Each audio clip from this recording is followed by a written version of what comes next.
Welcome back to the Reagan Presidential Library, Simi Valley, California. Finally tonight, singer Dionne Warwick declared it's the only thing there's just too little of.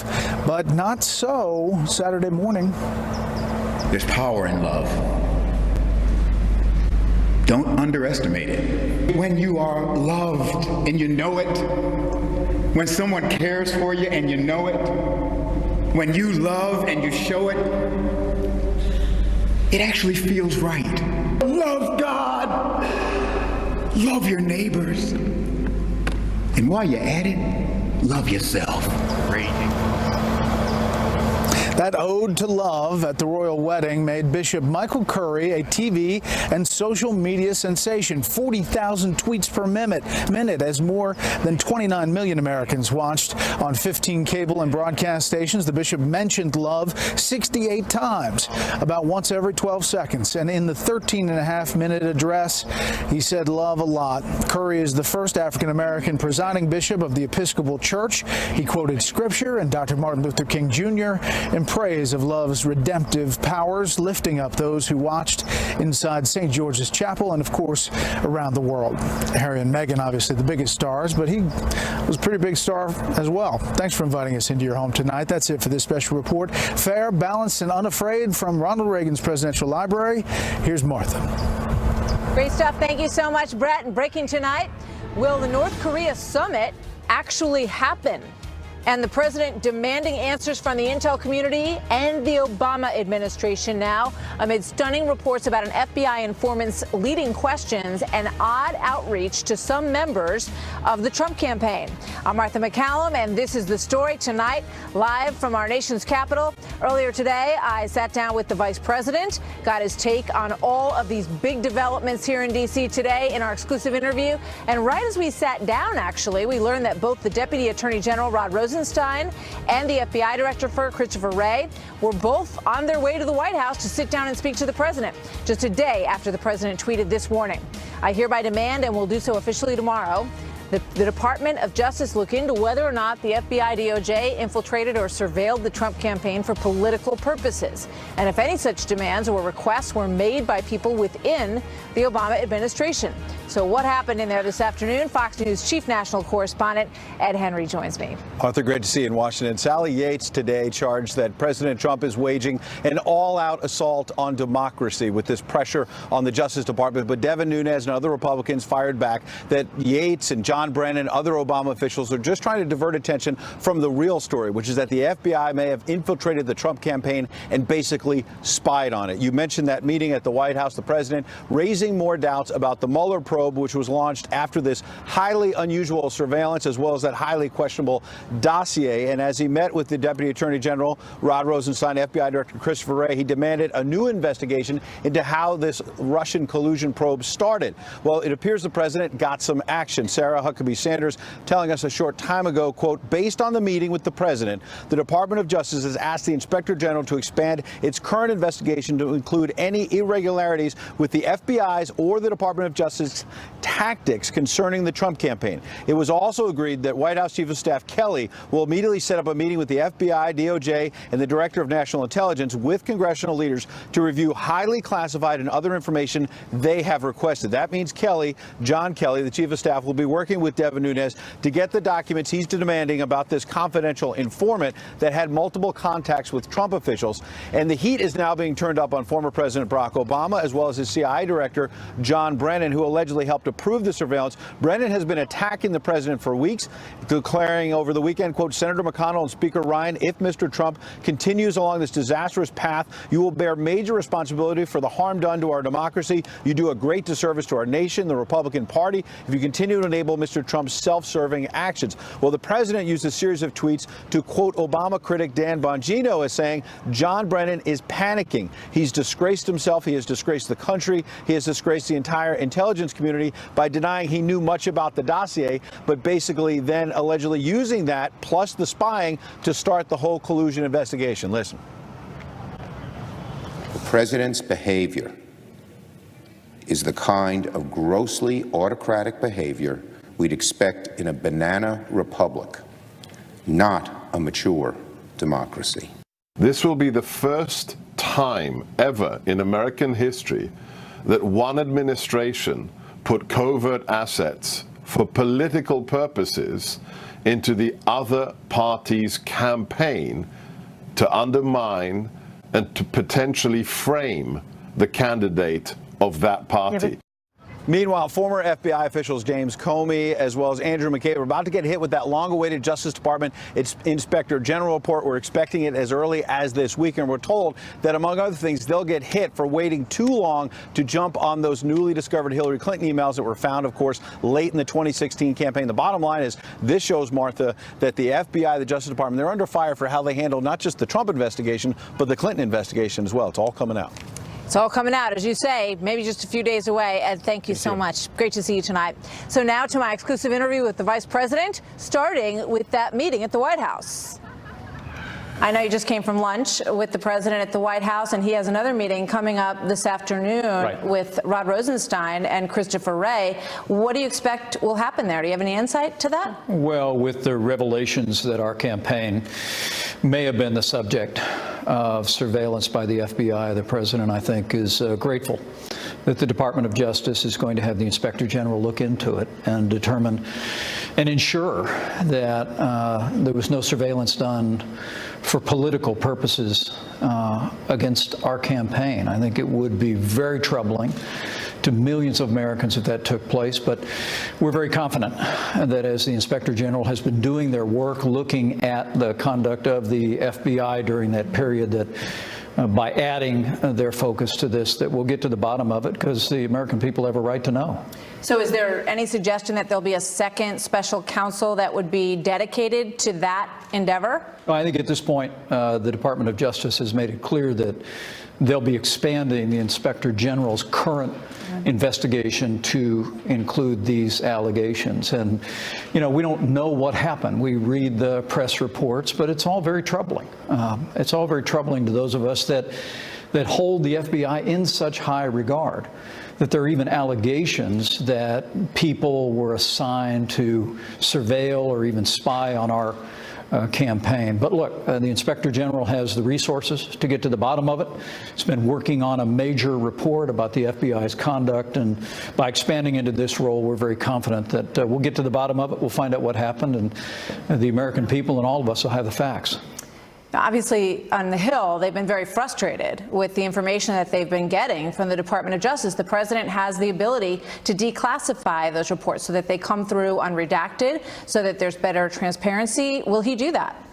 Well, President Trump really believes that it's important that we provide the accountable committees on Capitol Hill with all the information that is necessary to do their work. I know that the Department of Justice has assigned additional personnel to focus on that, to work through those documents and that information, and we'll continue to look forward to the Department of Justice providing that information. Matt Gaetz saying the president must declassify those documents. He has the authority to do so. Do you believe he will? Well, it'll be the president's decision to determine what he declassifies and what he doesn't. But the principle here that the American people have a right to know what happened, the People's Congress ought to have the ability to review those materials in a timely way, is a principle that we adhere to in this White House. One of the pundits on the Sunday shows said, you know, this is becoming a blue-red fight, and that the president likes it that way. Do you think that's true? Well, no. I think the American people,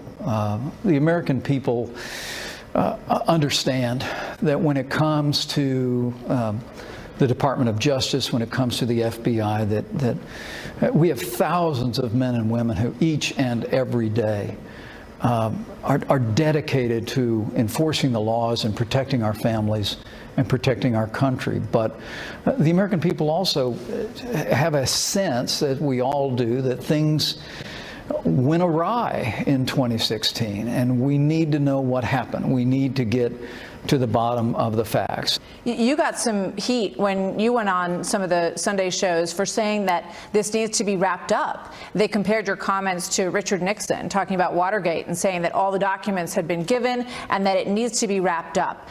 What do you say to that? And also now Rudy Giuliani is saying that he believes it will be wrapped up on September 1. Well, I was asked what I thought of the investigation. I said, that we have fully cooperated in this investigation. As I said, over 1 million documents have been provided. And I just said, for the sake of the country, and I think it's time that the special counsel wrap it up. And I think that's probably an opinion widely shared by people all across America, that the truth is, it's been now more than a year. The special counsel has a team around them that's been looking into all of the allegations here. And with the full cooperation of the White House, they've been able to assemble the facts. And I continue to hope and to say very respectfully that the special counsel ought to, with all deliberate means, complete their work and provide the information to their leadership at the Department of Justice that will come from this investigation, so that we can just simply move on as a country. All right, let's turn to some of that progress. North Korea, a meeting tomorrow with the leader of South Korea, President Moon, will happen. Is this summit with North Korea on June 12th going to happen? Well, as the president often says, Martha, we'll see. And what I can tell you is that from the early days of this administration, President Trump made it clear that this time, in this administration, it would be different from prior administrations, where North Korea found a way to get concessions from the United States and from countries in the West in exchange for illusory promises about abandoning their nuclear weapons program. President Trump from early on initiated what we call the extreme pressure campaign. He marshaled the resources of the world community to bring economic and diplomatic pressure to bear while keeping all options on the table to achieve the objective of a nuclear-free Korean peninsula. We've stayed on that present course and heading. We've never wavered from it. But when Kim Jong-un, through the South Koreans, reached out and said that he would suspend his nuclear testing, suspend his ballistic testing, and be willing to achieve complete denuclearization through talks in exchange for a meeting with President Trump, this president readily said yes. They asked for the meeting, and we continue to be open to it. But rest assured that the United States will continue on the path that we are on, because this president has made it clear that we will not tolerate North Korea possessing nuclear weapons and ballistic missiles that threaten the United States and our allies. Is that process of denuclearization something that could happen over time in stages? Well, what the president's made clear is that we need complete and verifiable and irreversible denuclearization. And there's opportunities and benefits for North Korea once we reach that point of no return. Once we reach the point where as they dismantle their nuclear weapons program with proper verification and full transparency, that then President Trump has already organized support from Japan, from South Korea, from other nations in the region, including China, to organize the resources that would create a brighter future for the Kim regime, a brighter future, more importantly, for the people of North Korea. But it all begins with North Korea committing to complete denuclearization, taking concrete steps to achieve that. All right. So, you know, when you came out of lunch today with the president, was it your feeling, I think this summit's going to happen in June?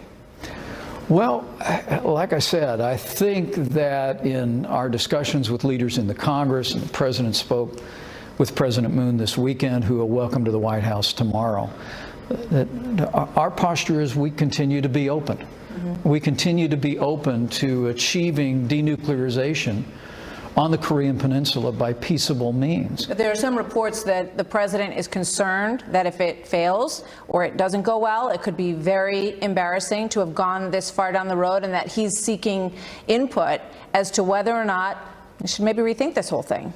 Well, I don't think President Trump is thinking about public relations. He's thinking about peace. He's thinking about how we achieve what has eluded successive American administration. I mean, truthfully, the Clinton administration, even the Bush administration, got played in the past. We offered concessions to the North Korean regime in exchange for promises to end their nuclear weapons program, only to see them break those promises and abandon them. It would be a great mistake for Kim Jong-un to think he could play Donald Trump So clearly the president's still willing to walk away. Well, there's no question. But look, it's we hope for better. Right. We really hope that Kim Jong-un will seize the opportunity to dismantle his nuclear weapons program, and do so by peaceable means. You know, there was some talk about the Libyan model Right. last week, and you know, as the president made clear, you know, this will only end like the Libyan model ended if Kim Jong-un doesn't make a deal. Some people saw that as a threat. Well, I think it's more of a fact. I mean, President Trump made it clear the United States of America, under his leadership, is not going to tolerate the regime in North Korea possessing nuclear weapons and ballistic missiles that threaten the United States and our allies.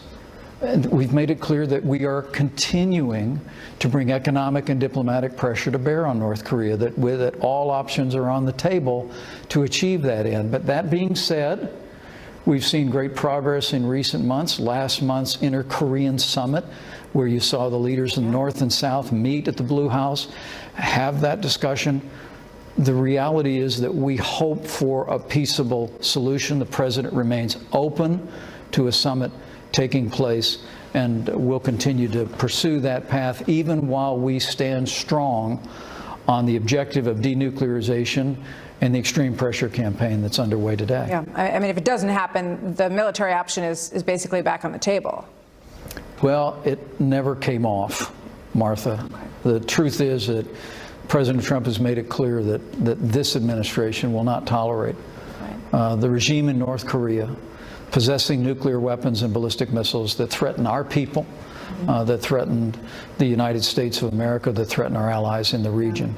But we'll continue to be open to the diplomatic path, and that'll be much of the discussion tomorrow with President Moon. So it is wait and see, and tomorrow a very important day in whether or not that North Korean summit in June on the 12th actually takes place. Watch for that to play out. In the meantime, this evening, a meeting that the president has been in, a dinner tonight with governors on border security and safe communities. That's happening in the Blue Room. Here's some of the play out.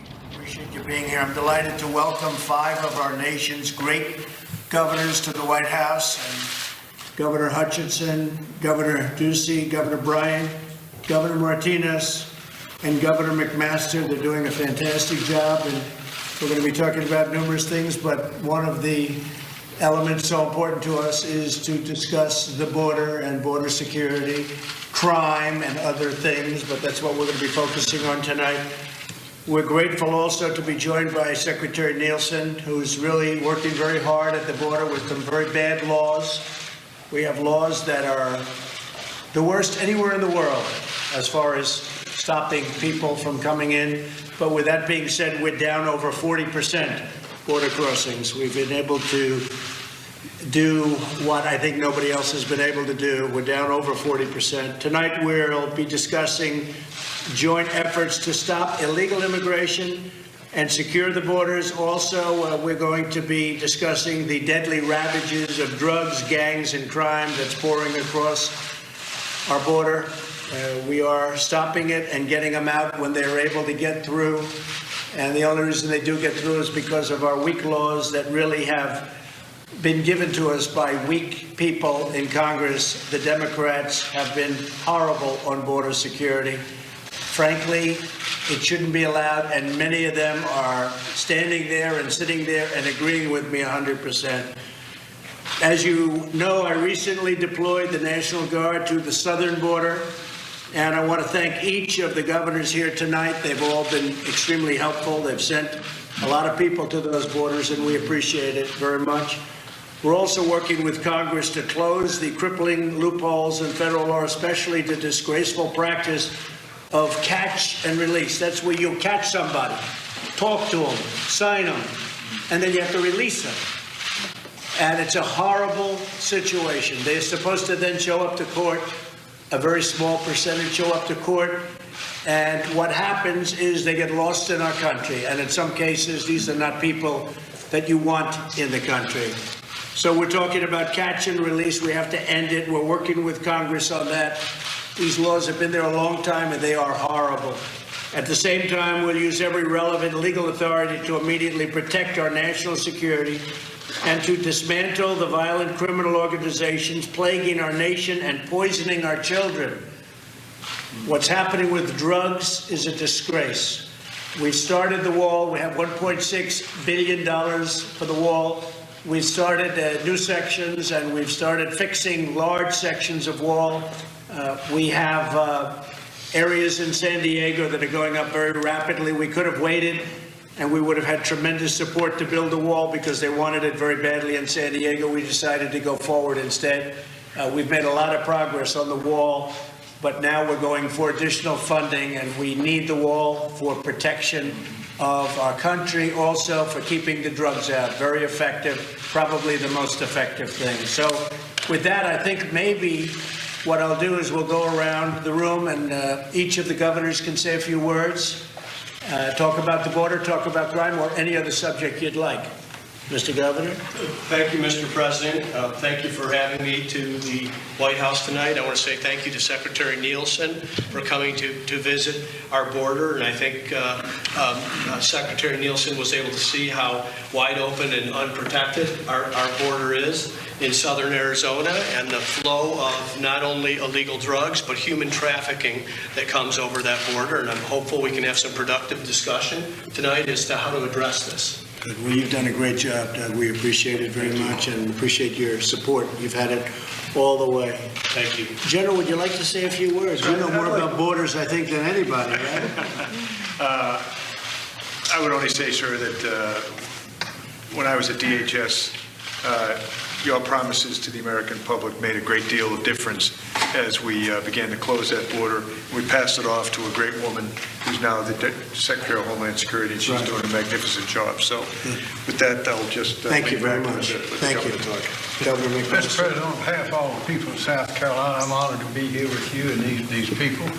And I must say that you have kept every promise that you've made. You're delivering and doing the things that the people of this country want, that they've been waiting for. And in South Carolina, your popularity is soaring. I don't believe anyone's has ever been so high. And people are investing money. People are going to work. They are hiring new people. They're giving bonuses. And every one of them says this because Donald Trump is the president. He means what he says. He does what he says. And we are thrilled that you and your team are here leading this country. We're standing strong again, and you are making America great again, and we appreciate it. Thank you very much, Henry. That's very nice. The country is doing very well from the standpoint of economics and finance. What we're doing, I think, is unparalleled, and I appreciate your statement. Thank you very much.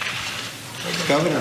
Mr. President, I probably have a little bit of a unique perspective because I was Undersecretary at Homeland Security back during the Bush administration. So I've been at the Arizona border, I've been at the Texas border, and what you've done is remarkable in the sense of really drawing attention to the problems in our system and focusing on improved border security efforts. And so your leadership in terms of being a spokesperson and identifying the problems, challenging Congress to act is very, very significant. And I want to second General Kelly that Secretary Nielsen, known her a long time, really proud of the job that she's doing.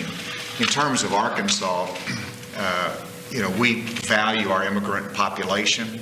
They add a great deal to us, but as you know, it has to be legal as to their entrance into our country, and it's that rule of law that's important that you've drawn attention to. We were delighted to support you. Arkansas was delighted to support through our National Guard your efforts, and we'll continue to support you. Thank you very much, Governor. Appreciate it.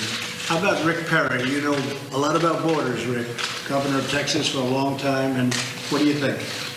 I think you got a good group of people sitting around the table right here, and partnering with the states and the federal government's the key to this. Is that nobody can do it by themselves. The federal government can't do it by themselves, and the states can't do it by themselves. And finding those places, and actually, Kirsten and I had talked a number of times about sometimes we're in conflict, one agency of government against another agency of government, and trying to find the places where that we can streamline those regulations. Like you gave me some pretty good instructions about getting rid of regulations that cost more than they benefit. So this is one of those that we can work together and find some places, whether it's flying the drones into certain areas or some of the other things that we can do together. But I think it's important for the American people. You talked about this during the campaign, and you have talked about it on a regular basis every day. And if it's like everything else you talked about in the campaign, you're going to get this done too. Right. A lot of progress, a lot of progress. We do need changes in the law, right, Secretary? Yes, sir. We need changes in the law to make it really, really good, but we have done a heck of a job considering the fact that we do, and I say it all the time, we have the worst immigration laws in the entire world. There's nobody close, and it could be changed so easily, and we're going to get it changed. Susanna? Thank you, Mr. President, and thank you for the invitation. I have thanked you before, and I will thank you again for always including us to be at the table, to be able to discuss our issues. I've lived on the border for over 50 years, and I have seen the changes in reference to the border. And as a nation of laws and our ability to speak to Secretary Nielsen and have those conversations of how it's changed over those decades, it is the security of our state, and at the end of the day, the security of our nation. Because they don't just enter our state, they move on to the rest of the country. And states that may not be a border state are being impacted in the same way. But I also admire the compassion that you have for the DACAs and the compassion that you've expressed in reference to children that had no choice to come here. And you have expressed it in a way that no other president has before. And so I do believe people, as a nation of immigrants, that's what we are, and we embrace it, and we honor that. However, we also have to respect that we are a nation of laws. Right. Beautifully stated. Thank you very much. Appreciate it. Phil? Mr. President, I just want to thank you for the lives you're saving. I'm a former law enforcement officer, former drug enforcement agent. If you see the drugs that are coming across the border, we know it. We've known it for 30 years now when I was in law enforcement. And Mississippi's I-20, I-55 are a corridor for drugs that are killing our children, that are destroying our culture in many places, particularly inner cities. The trafficking of young girls primarily from South America into the United States. We're trying to stop that in Mississippi. Stopping that, reducing it at this level, will save their lives. Will make America great again. Will bring back the jobs that people have been thought were forever lost to illegal immigrants coming here, work for less than the wages that Americans should work. Will work without any type of health care or support, and do so illegally, violating our laws. So thank you again for making us a nation of laws rather than men. Thank you very much. Thank you very much, everybody. Thank you. Thank you very much. All right, so that is it. Just a short time ago at the White House tonight, obviously an issue that is very near and dear to the president's heart. The border security, the DHS secretary was there. Chief of Staff John Kelly, who used to have that job, was also there. The president said that the secretary of DHS is doing an excellent job. Last week or so, they had, perhaps a little dust up that appears to have been repaired, and he was complimenting her work. So in terms of the border, talking about cracking down on drugs, talking about cracking down on trafficking, human trafficking going across that border, and of course all of that would go to the issue of a border wall, and something that the president promised during the campaign that he's working for some momentum on in Congress. So keeping a close eye on the activity over at the White House this evening. In the meantime, Vice President Mike Pence agreeing with the president, telling me earlier that it's time for Robert Mueller to wrap up this probe. I just said for the sake of the country. And I think it's time that the special counsel wrap it up. And I think that's probably an opinion widely shared by people all across America. And Hillary Clinton's former top advisor agrees. He wrote a very forceful piece on this today. Joining me now, Mark Penn, former presidential pollster and advisor to Bill and Hillary Clinton, and Texas Congressman John Ratcliffe, a member of the House Judiciary Committee, very involved in this investigation as well. Gentlemen, good to see you tonight. Thanks for being up here on the rooftop with us. Mark, you wrote today that the deep state is in a deep state of desperation. What do you mean? Well, I think that the Inspector General's report is coming out. I think Nunes is finding out, like, what are the origins of the investigation, and there doesn't seem to be a real concrete intelligence origin for this investigation. And without a foundation, one wonders, what did we spend an entire year on?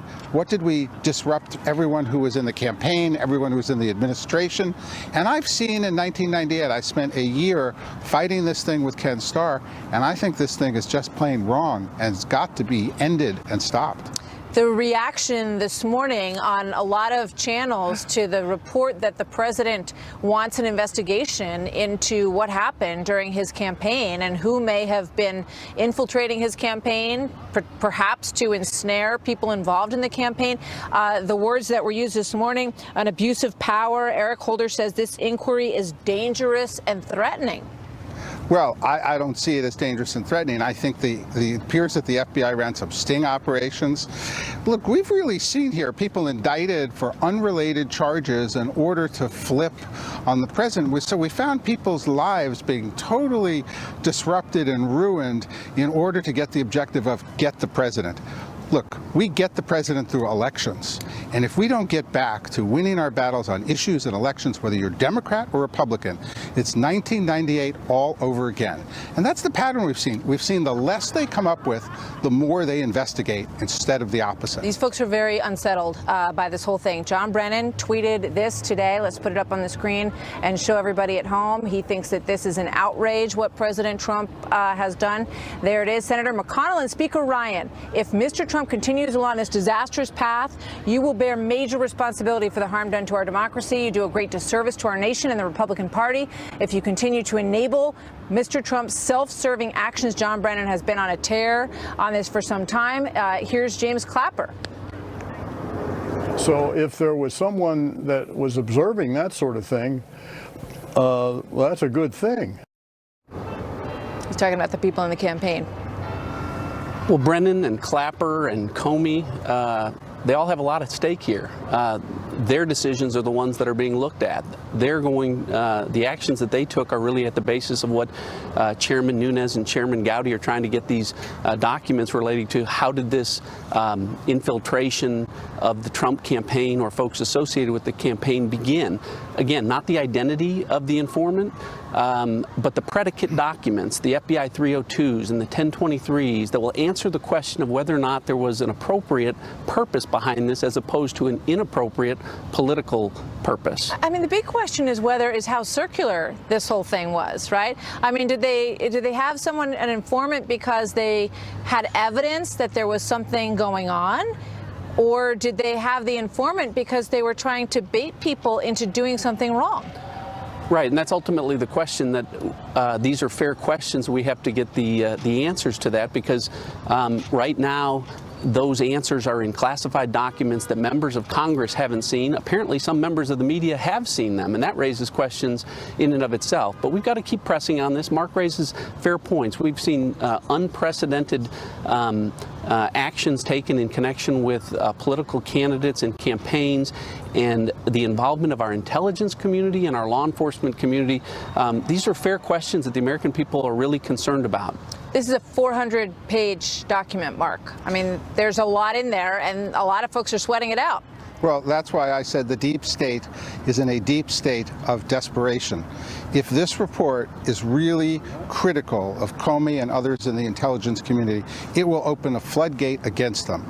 And if you go back and read the McCabe report, you have never seen anyone document tick-tock, minute by minute, as this guy Horowitz does. So either that's going to come out, and I think Comey will be knocked out as a witness, and gone will be obstruction with justice, and a lot of other questions will get asked. 400 pages, you think it's about a week out? I think a week out from us seeing it, the Department of Justice and the FBI have a draft copy of it. It's being reviewed for classified material and other information that may be incorrect, but I assume members of Congress will see it in about a week.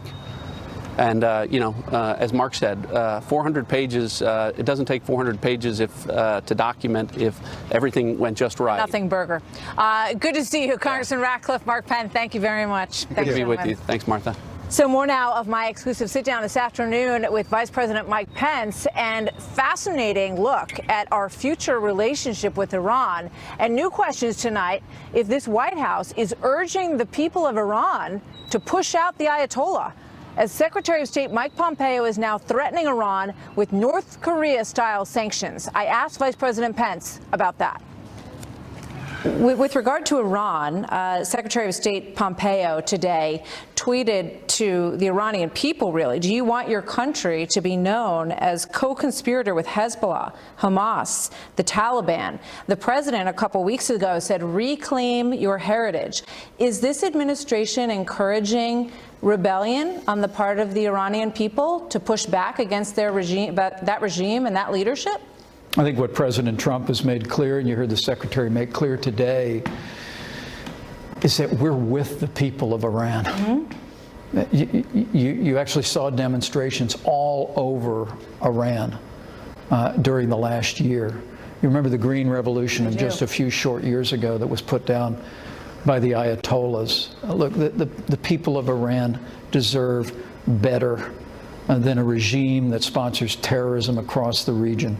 The people of Iran deserve better than a regime that continues to focus its resources on threatening the world. So in what way would we aid that or help that or encourage that? What would we do?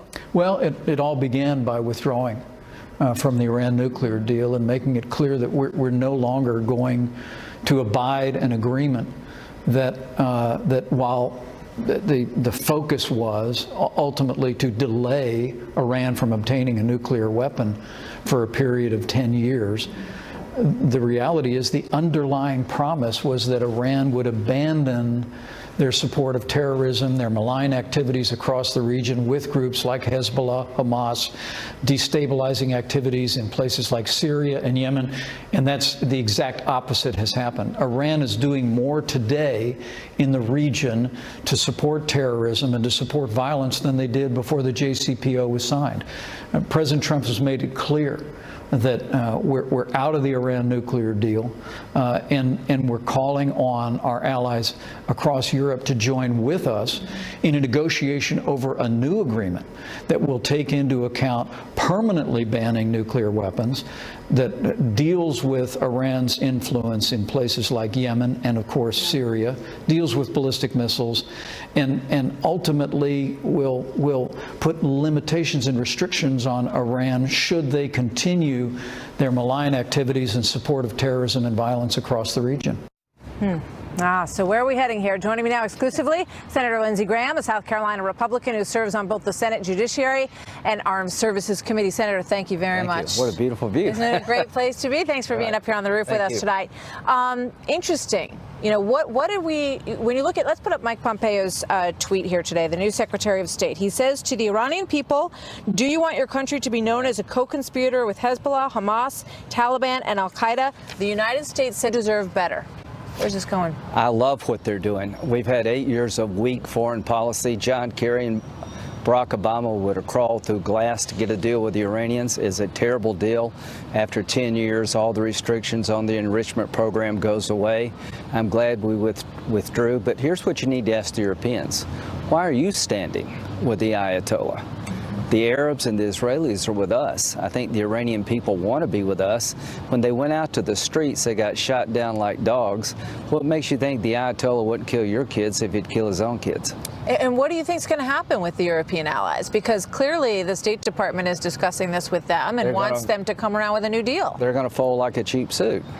If you got to pick between the American economy and the Iranian economy, you're going to pick the American economy.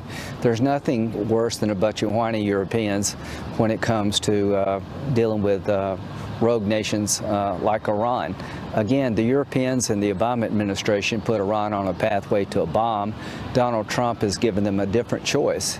You can have a better life, but you're going to have to change the life you're leading. You have to stop destroying the Mideast, building missiles with death to Israel on top of it.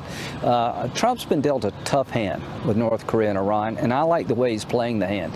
To our European allies, stand up for your values. What do you have in common with the Ayatollah? Are we encouraging revolt on the part of the Iranian people? Well, they've done it before. Yeah. Yeah, regime. And we didn't back them up. No, Obama. So I'm wondering what we're going to do this time. Remember when the young lady had a sign in the street, "Are you with us? Are you with them?" President Obama. He clearly didn't want to jeopardize his negotiations with the Iranian regime. Look what they've got you. They've got you a stronger Iran, dismembering the Mideast. They've got more capability to wreak havoc on Israel than they did before the deal. Is this North Korean summit going to happen on June 12th? Well, in the last 30 days, Trump has done two very bold things. He said, I will sit down personally with Kim Jong-un to find a way to avoid a war with North Korea. I'm going to get out a bad deal with Iran to see if I can get a better deal. He is doing the things that I would hope he would do as president. If the North Koreans stiff him, if they sit down and meet with him and try to play him, they're going to regret it. If they don't meet June 12th, that's probably the end of diplomacy. Plan B would be military operations to stop the threat that North Korea presents to us and the world. And I hope we don't go down that road, but Trump will have no other choice. If the summit is canceled and North Korea doesn't want to work with us in good faith to make it a win-win, then we're going to have a conflict between Donald Trump and Kim Jong-un, and Trump will win. What do you think about the reports that, the president became enamored of this idea that maybe he would get the Nobel Peace Prize, and I started that, by the way. That made him want. That's right. That made him want this deal enough that he was willing to sort of make it happen no matter what. And now the stories are that he doesn't want to be embarrassed there, and he's looking potentially for a way to not do it. I talked to him 3 days ago. And here's what he told me. He says, I'm going to end this one way or the other. I don't want a war with North Korea. It'd be devastating for the region, but they would lose it, not us. A lot of people would get hurt. There's a better way. I'm going to sit down with this guy and try to find a win-win. I'm going to tell China, I need your help to avoid a conflict with North Korea. Up your game. So at the end of the day, does Donald Trump have the resolve to be different than every other president? Does he really mean it when he says he wants a better deal with the Iranians and he's not going to give in until he gets one? Does he really mean that he would stop North Korea from getting a nuclear weapon that could hit America and use military force if he had to? Here's what I think. I think he really means it. And if you misjudge or miscalculate, it'd be the biggest mistake North Korea ever made. I don't want a war, but if a war is going to happen, it's going to be in their backyard, not ours. You've been around this town a long time. You ran for president. Yeah, I finished in the top 16. I remember. What do you think about this FBI situation and whether or not they had an informant who was talking to people in the Trump campaign? It comes from a third world novel, something that, sort of small countries do. I want to find out, what was that all about? You can't have one administration spying on another. Maybe it happened, maybe it didn't, but the Department of Justice and the FBI gave Clinton a pass. If you had done what she had done, you'd be in jail right now. So I've seen bias at the Department of Justice and the FBI regarding the Clinton email investigation. I've seen bias against President Trump at the FBI and the Department of Justice. I've seen them use documents from a paid political informant, foreign agent working with the Russians paid by the Democrats to get a warrant on an American citizen. That all bothers me, so I hope somebody will look at it. Maybe Mr. Horowitz is the right guy, but I think we need a special counsel. A second special counsel? Yeah, because, this just really stinks to high heaven. I'm all for Mueller doing his job, but there's not one Democrat seems to care one bit about the fact that all this has happened. Can you imagine the shoe on the other foot? Somebody was investigating Trump, and the head of the FBI investigating team hated Trump and liked Clinton. It'd be on the front page of every. What if the Republican Party had hired somebody to go to Russia to get dirt on Clinton? It'd be all over the front page of every newspaper. Lindsey Graham, thank you, sir. Thank you. Good to see you, Senator. Thank you. So Hillary Clinton will be headlining a major Democratic campaign event. So is that a good idea for Democrats as they go forward? Plus, is Vice President Pence undermining President Trump in his own 2020 shadow campaign? What about all these articles about your shadow campaign operation and that you're seeking to exercise expansive control over the political party that is ostensibly helmed by President Trump? It sees the merits of that plan of an earlier exit for Paul Ryan and a sooner leadership and a speakership for Kevin McCarthy. Do you agree? Do you see the merits of that? Well, I know that President Trump and I hold Speaker Paul Ryan in the highest regard. He's been a great partner during this Congress in passing tax cuts and deregulation, a historic investment in our military. You'll see that progress again this week with the passage of VA choice and banking reforms and right to try that'll help vulnerable patients all across America. We also hold Leader Kevin McCarthy in the highest regard. And I know the president's focus is on continuing to work with both of these leaders in the days ahead to make progress for the American people. So do you think that Paul Ryan will leave before the midterms? Well, I think that'll be a decision for Speaker Ryan. Well, he said he wants to stay all the way through. He's articulated that, and I think he's stood by that. But what I can tell you is the president and I are very grateful to Speaker Paul Ryan, to Leader McCarthy, to the entire leadership team in the House, because they've really been delivering for the American people. That sounds like you would be okay with an earlier transition. Well, I think I personally would be okay with whatever the members of Congress chose to do, because this is a team that's been delivering. But you know, at the end of the day, our focus is on the agenda that the president was elected to advance, and this Congress has been delivering on that agenda from day one. Okay, what about all these articles about your shadow campaign operation and that you're seeking to exercise expansive control over the political party that is ostensibly helmed by President Trump? The president is not only president of the United States, he's the leader of my party, and he's my friend. And it was my great honor to campaign shoulder to shoulder with him in 2016, and I look forward to doing everything in my power to see President Trump reelected in 2020. Now, in the meantime, we've got some midterm elections coming up, and earlier this year we went to Camp David and we met with some of those same congressional leaders we were just talking about, and we laid out an agenda that the president and I have been executing on seamlessly. I can promise you we're going to continue to campaign hard all the way through the midterms. We're going to see these Republican majorities reelected, and we're going to lay a great foundation to reelect President Donald Trump. Look at the progress that we've made, Martha. It's incredible. I mean, more than 3 million new jobs. Where do these stories come from, that you have this shadow organization? You know, where's that coming from? Boy, you know, it beats me. I don't know, other than just the whisper campaign that tends to happen in Washington, D.C. from time to time. It's the greatest honor of my life to be vice president to President Donald Trump. He's not only my president, but he's my friend. We've developed a very close relationship, and does he ever rib you about these stories?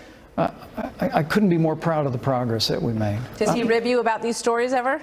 The president and I talk about a lot of different things, and he ribs me about a lot of different things, but it's a close relationship, and Karen and I are just, we're grateful.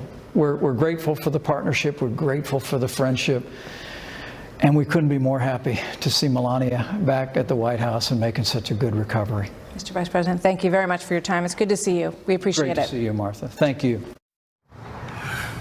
Very interesting. All right, so a big primary election tomorrow night. Can Democrats talk issues when so much seems to be about Russia? And why is Hillary Clinton not supporting a woman in a pivotal race? Is she one of those women who's afraid to elect women? Meredith Kelly, the head of the Democratic Congressional Campaign Committee, joins us with her outlook coming up. What do the Russians have on Donald Trump? Financially, politically, or personally?